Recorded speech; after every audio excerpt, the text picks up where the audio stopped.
How many times have we met someone? They seem to have all the qualities we like, or most of the qualities that we're looking for in a mate. There seems to be some chemistry and everything is going well.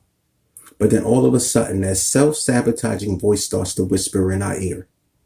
It says, hey, let's conjure up a list of all the things that we dislike and put all our focus on that. Or it says, hey, let's ignore all the good things about that person and all the good things they've done, and let's focus on the negative. Or it tells us to focus on all the reasons why we cannot be in a relationship with this individual. We send ourselves these self-sabotaging messages as a way to explain why we could not and should not be in a relationship with someone. And that's what today's devotion is about, self-sabotage. Numbers 13:27 says, then they told him and said, we went to the land where you sent us. It truly flows with milk and honey, and this is its fruit. But the people that live there are powerful, and the cities are fortified and very large. We can't attack them. They are stronger than we are. The land devours those that live there, and all the people we saw was of great size. We seem like grasshoppers in our own eyes.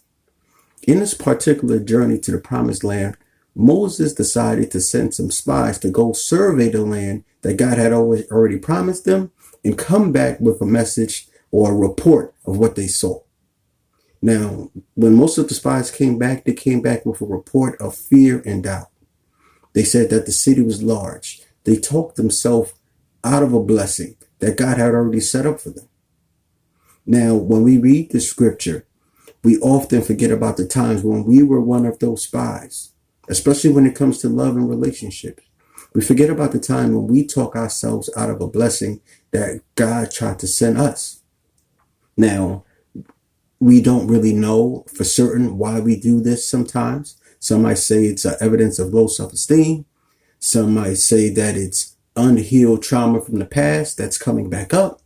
Some might say that they just don't feel like they deserve love. Some might say that this is a way that people test the sincerity of others. But what I do know, whatever the reason might be, it's definitely a way of getting in our own way. And it's also a way of getting in the way of God trying to bless us.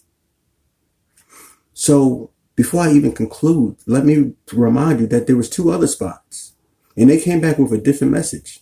They came back with a message of victory. They came back with a message of optimism. They say that we can take the land and we should take the land. And guess what happened? They saw the problem.